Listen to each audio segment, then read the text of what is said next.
तो last video में मैं बताया था कि कैसे पिछले 1 सालों में रैम की प्राइस 400% तक इंक्रीज हो चुकी है। यही कहानी स्टोरेज के साथ भी है।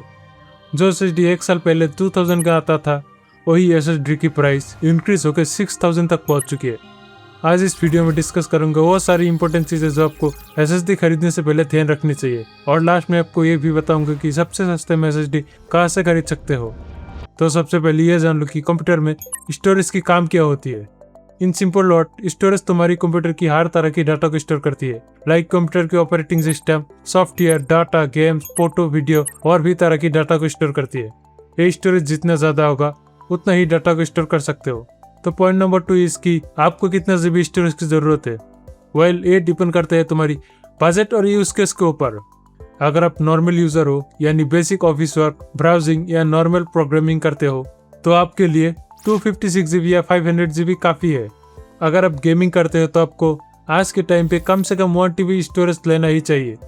कॉल ऑफ ड्यूटी, GTA जैसे गेम आज के टाइम पे 200 GB तक कैप्चर कर लेती है, और उसके साथ विंडोज और भी बाकी सॉफ्टवेयर को चलाने के लिए 1 TB स्टोरेज हाईली रिकमेंडेड है। और अगर आप हेवीली डाटा डिपेंडेंट वर्क जैसे कंटेंट क्रिएशन की काम करते हो, तो आपको कम से कम 1 TB से ज्यादा स्टोरेज लेने की कोशिश करनी चाहिए। देखो, स्टोरेज के लिए कोई फिक्स लिमिट नहीं होती, जितनी ज्यादा स्टोरेज होगी उतना ज्यादा डाटा को स्टोर कर पाओगे।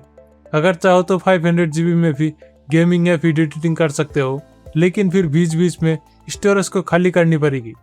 अब स्टोरेज भी 3 टाइप की आती है, हार्ड डिस्क, SATA SSD और NVMe SSD। Hard disk drive यानी HDD सबसे पुराना टेक्नोलॉजी है स्टोरेज के लिए, जो मैकेनिकल सिस्टम पर काम करती है। इसके अंदर एक मैग्नेटिक डिस्क हाई स्पीड पर घूमती रहती है और एक रीड एंड राइट हेड उस पर डाटा रीड एंड राइट करती है।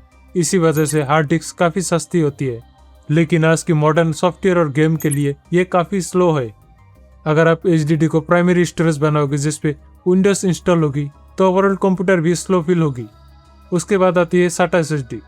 इसमें कोई मूविंग पार्ट नहीं होता, ये फ्लैश मेमोरी का यूज करती है और HDD के कंपैरिजन में काफी ज्यादा फास्ट, साइलेंट और रिलायबल होती है।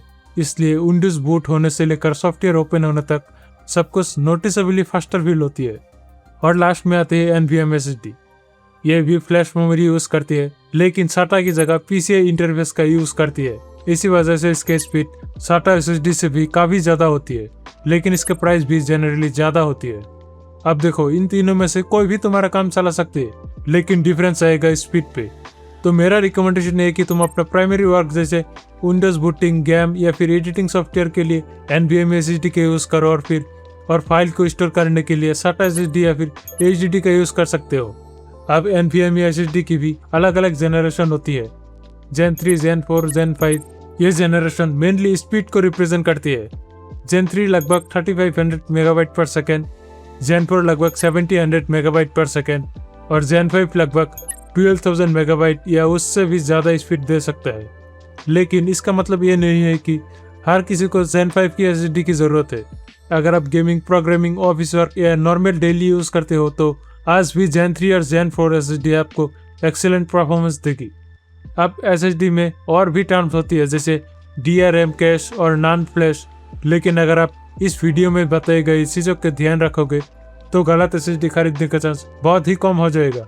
तो यह थी SSD खरीदने से पहले जानने लायक सबसे इम्पोर्टेंट बातें। अगर आप कंप्यूटर के बाकी कंपोनेंट के बारे में भी डिटेल में समझना चाहते हो, तो चैनल पे CPU, मदरबोर्ड और रैम वाले वीडियो देख सकते हो।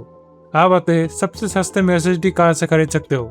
तो इसके लिए आप Amazon या फ्लिपकार्ट पे अपने रिक्वायर SSD को सर्च कर लो और इसकी लिंक को कॉपी करके इस वेबसाइट पे पेस्ट कर दो। यहाँ पर आपको देखने को मिलेगा मल्टीपल वेबसाइट पे प्राइस की डिफरेंस, और नीचे ग्राफ पे आप देखोगे कि कब कितना प्राइस था। बीच बीच में इनकी प्राइस बहुत गिर जाती है, तभी तुम इसको सबसे सस्ते में खरीद सकते हो। और ऐसे ही इन्फॉर्मेशन वीडियो के लिए चैनल को सब्सक्राइब करना मत भूलना।